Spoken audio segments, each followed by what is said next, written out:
to Fred. Woo! Love the huge crowd. Okay, what is Fred? Fred is an idea, not a person. I'll use it a little classroom story. Is in our classroom, we have lots of constraints we have to live by. We have to live with the standards, with the testing, with what our administration tells us what they want to see, with OTES, all those things, which sometimes feels like we're in a box where we can't be creative. And that's not true. Constraints actually create your creativity. And that's what Fred is. We created these constraints. 8 of Ohio's best presenters are going to come out here and give you their best 5 minutes. And the constraints are, they have 20 slides. Their 20 slides, ready or not, will auto-advance every 15 seconds. And when their last slide ends, the hook is pulled, their story is done. So with no further ado, here comes Michael Roush with his first Fred story. Hold on. There. And... Like the car. All right, hi, my name is Michael Roush. I currently work at Wilmington College in their IT department as customer service coordinator. Before that, I worked for a state support team dealing with instructional technology, assistive technology. I am here to blow the lid off of 3 lies that every tech coordinator that I know has told. I've told them, every tech coordinator that I know has told these 3 lies, and I get to blow the lid off of them for you today. If you know who these 2 guys are, you have my permission to stop listening for the next 30 seconds, all right? And if you know who both of them are, then you know a little bit where I'm going with this. These guys have something very interesting in common, but also a very interesting place where they diverge. The fella on the left is, of course, Norm Abram. He is the host of New Yankee Workshop and This Old House on PBS. Norm owns every power tool that's ever been invented. And I think I've seen him use 3 of them twice. But he's got the whole stock of everything you could ever want. The other guy is Roy Underhill. He also has a PBS show called The Woodwright's Shop. Roy uses no power tools whatsoever. I think he has about 7 tools in his entire shop, and one of them is a harmonica. But he also makes the same kind of things. Now, if one of those guys made this hutch, would you care which one made it if it was offered to you?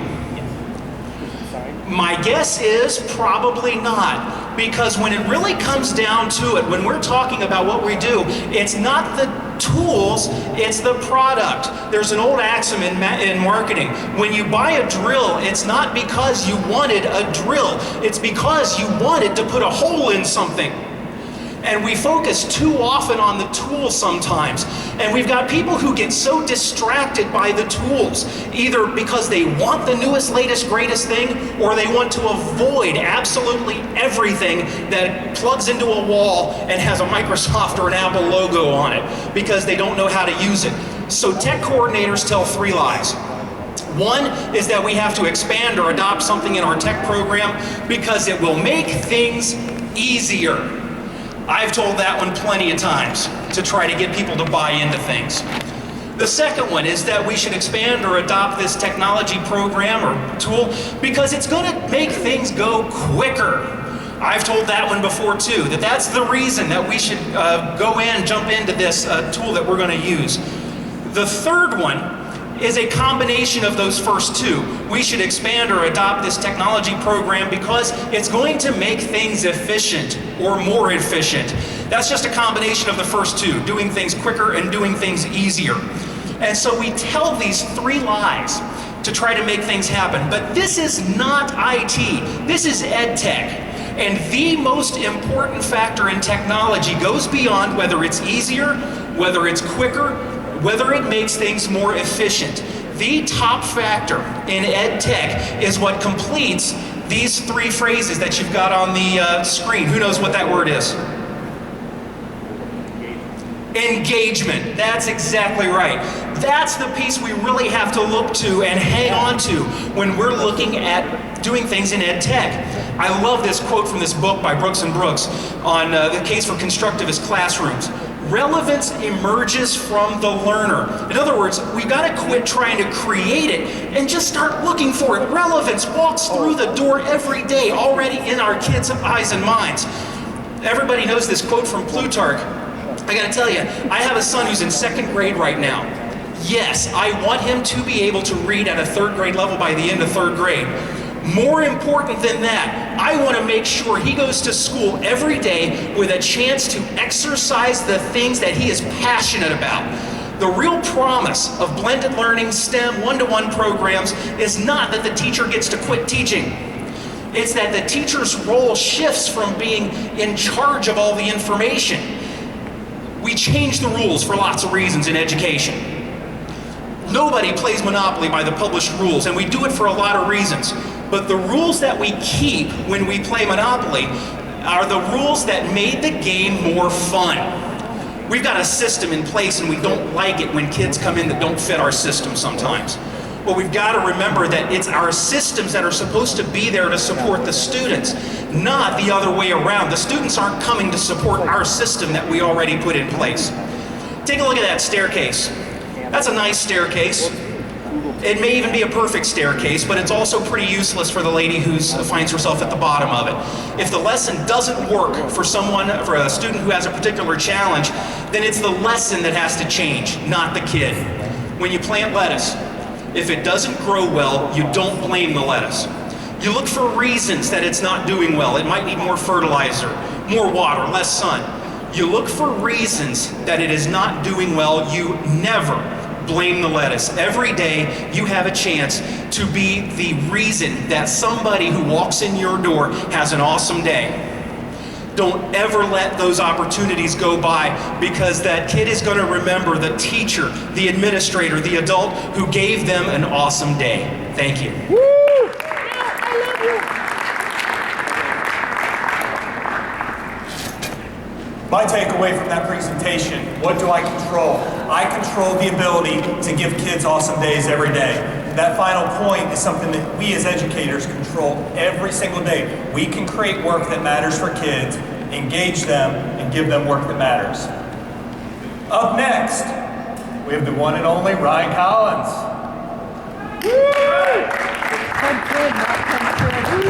The Ryan Collins. There's 2 other Ryan Collinses at this conference that I need to meet yet. We don't want you.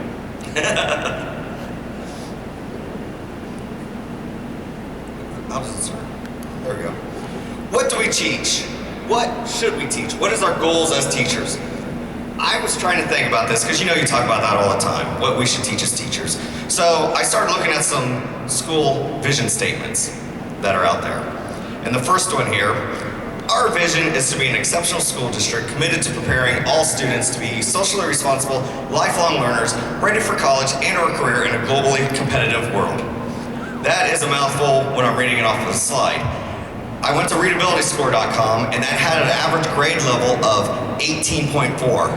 How are our poor little 2nd and 3rd graders supposed to even relate to that message? So let's look at another vision statement. And you'll notice I took the schools off of the vision statements because I didn't want to embarrass them. But here's another one. Every student is achieving at his or her maximum potential in an engaging, inspiring, and challenging learning environment. At least this one is shorter, but it still has a readabilityscore.com level of 17.4. It focuses too narrowly on the student at school as if they don't have a life beyond that building or past graduation. But as we look through this, I believe we're thinking too hard. And as someone who doesn't think, that's easy for me to say. We live in a time of unparalleled leisure, where childhood is actually a thing.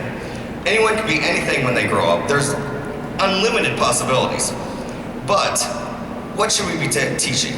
What is our one thing that we should be teaching our students? Thomas Jefferson figured it out 240 years ago.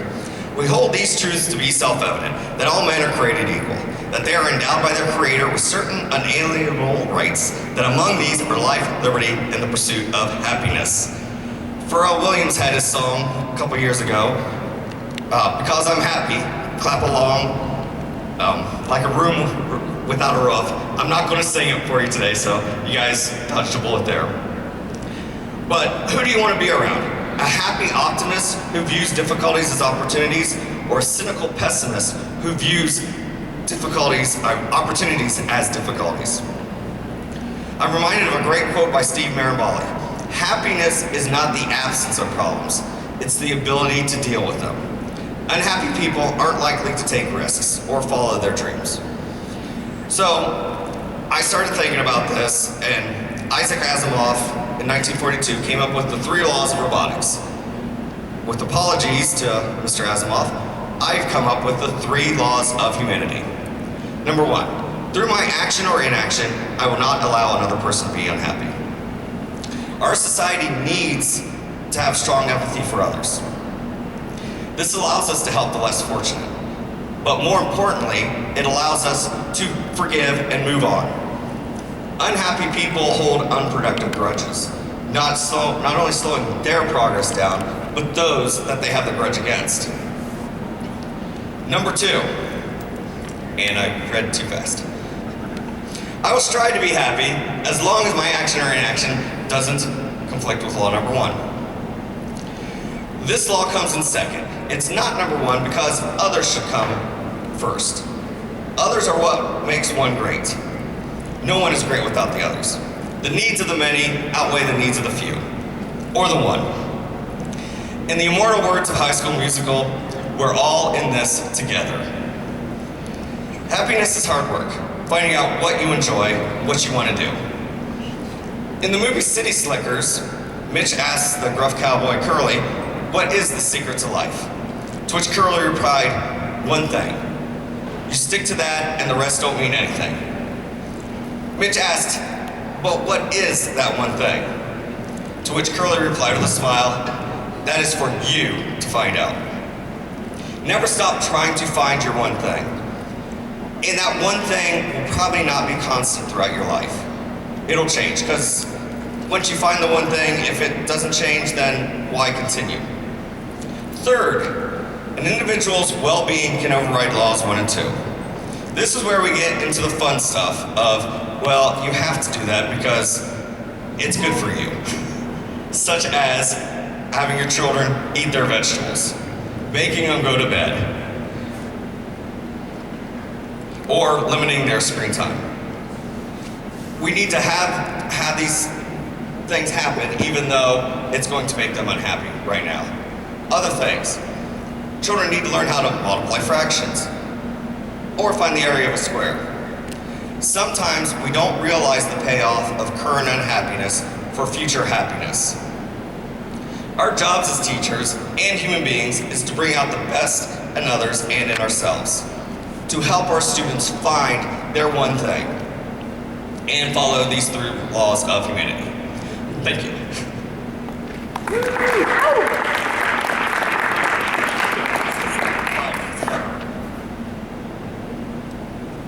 If you've never given one of these talks and you want a real challenge in life, come up. It is amazing how fast you feel like you have to talk. Takeaway in that, schools today with everything that's happening can be overwhelming, and sometimes we feel like other people are taking away our happiness, our ability to thrive in our jobs, and that's not true. Our attitudes are what we control. Our happiness comes from our attitudes. We have the ability, we have to push the negativity away, and that will make us happier. If that means leaving the teacher's lounge when everybody's griping, leave, okay? If it means figuring out who the happy, creative teachers are, make those the people you surround yourself with. Thank you, Ryan. Now, of course, to make it easier on me so I can remember names, another Ryan MacRaild. All right. Karaoke time. I'm just kidding, it's not karaoke time. I'm Ryan MacRaild, I'm from Brexville, Broadview Heights, city schools just south of Cleveland, and I'm here to talk to you about this myth that our fine keynote spoke about, the digital native. And as you can see, our students are expecting technology in their everyday lives, from home to school, and even now on school buses, from what I understand. But just because they're born in this day and age of transportation or music doesn't make them able to drive a school bus at 55 miles an hour or play the violin like Yahoo Serious. They're just not born with those abilities, just like they're not born with the ability to use technology. Mark Zuckerberg and Bill Gates and Steve Jobs, they weren't born with it either. They were born with the gift to be able to problem solve and come up with ideas and figure things out.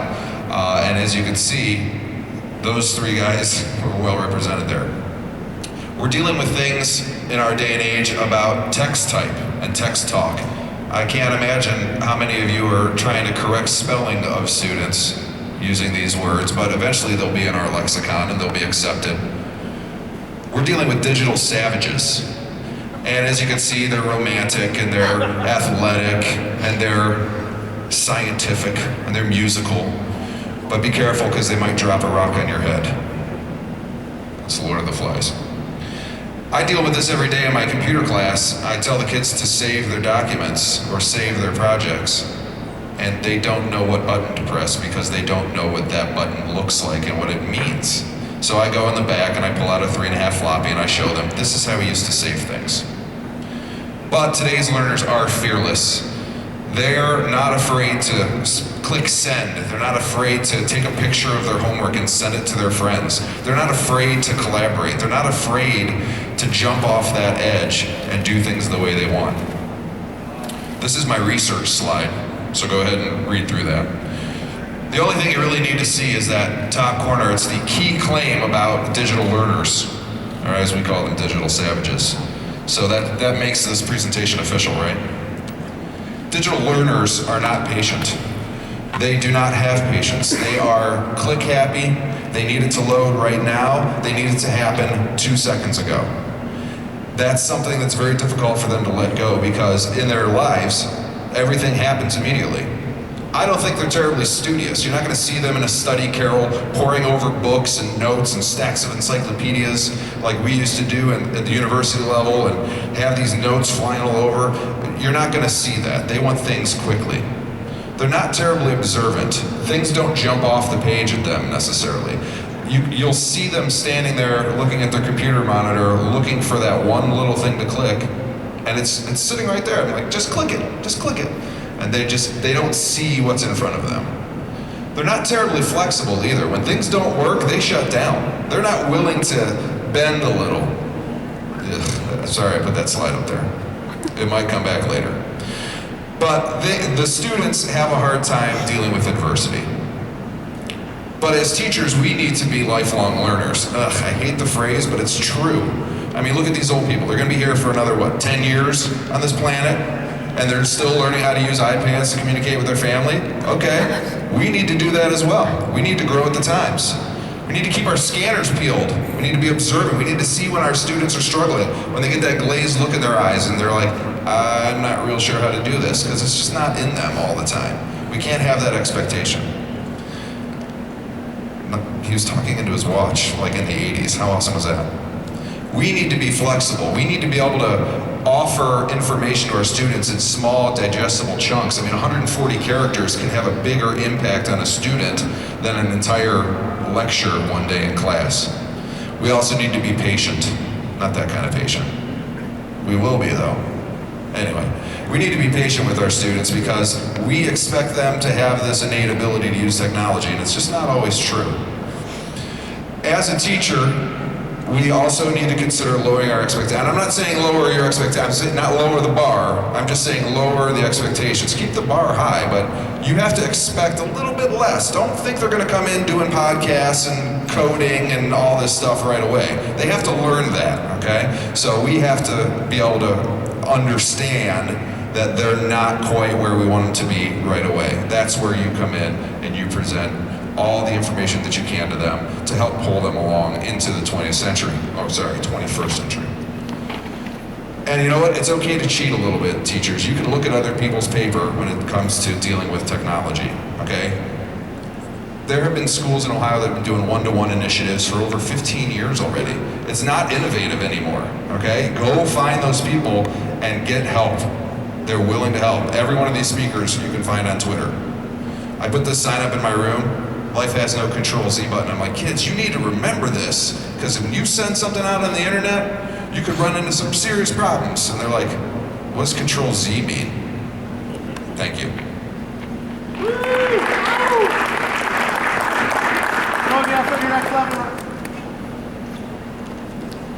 What I love is this group is the most tech-savvy group of people around. They don't focus on technology. Why? Because technology isn't what creates learning. Teachers create learning. okay? Great teachers, and that's why you guys are here, your role. Now it's time to take a walk with Marcia Kish. Hello. I am the only girl representing, so I hope I do it well for girl power out there. My name is Marcia Kish. I am a blended learning specialist. I travel around the country and the world teaching teachers how to do blended learning.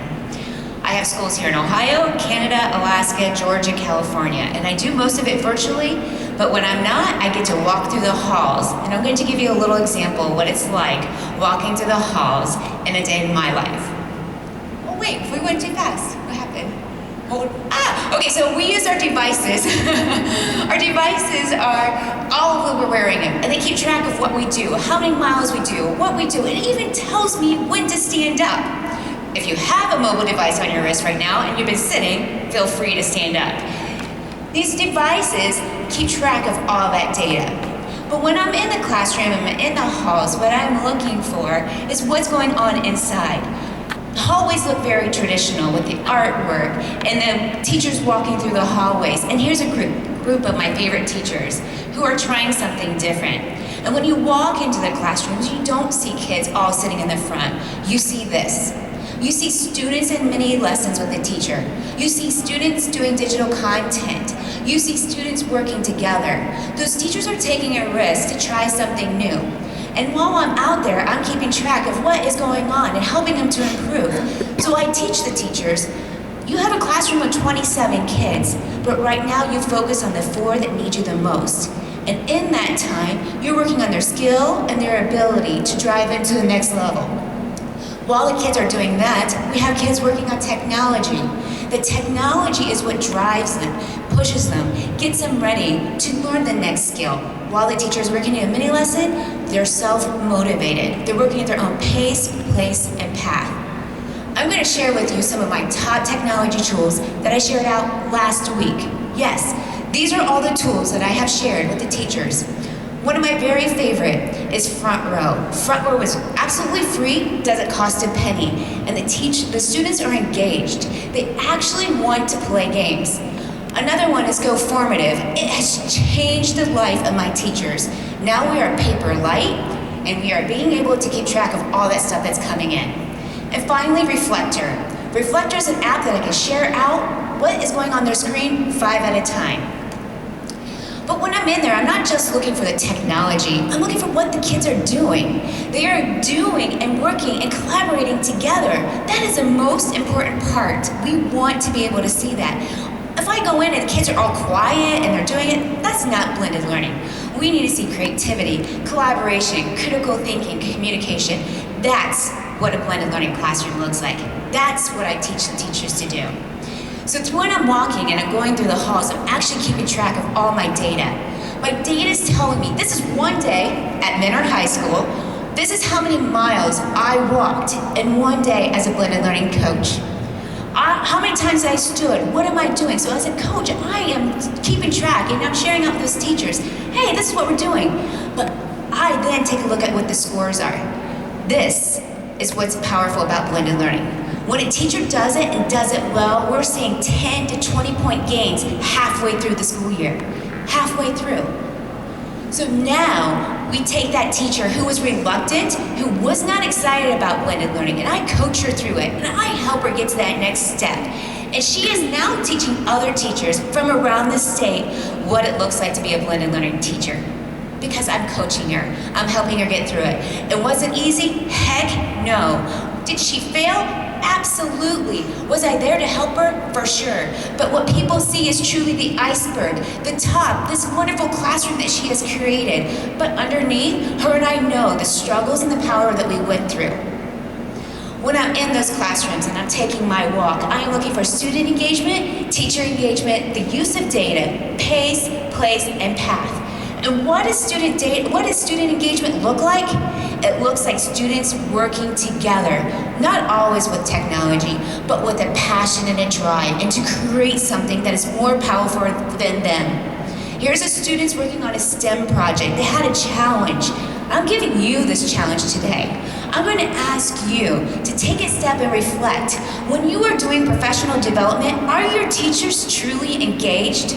Are they actually wanting to be there? Because it starts right here. It starts with good quality professional development, getting those teachers to experience what it's like to be in a blended learning classroom.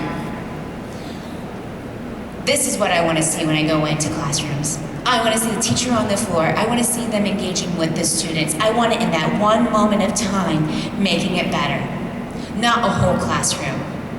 So instead of posting out and tweeting out, hey, I hit 10,000 steps today, I want you to post out, hey, I had 25 engaged students. Not today, not yesterday, but all year.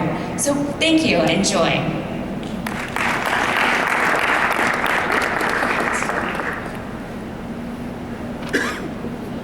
What I love about Fred Talks is there's always, every year we do these, there's an OSL. If you don't know what that acronym is, look it up. I'm not going to say the acronym out loud. And Marcia had that. And what I love, it's just like the classroom, and talk about control. In the classroom, you're always going to have that moment where you're like, oh, that just happened.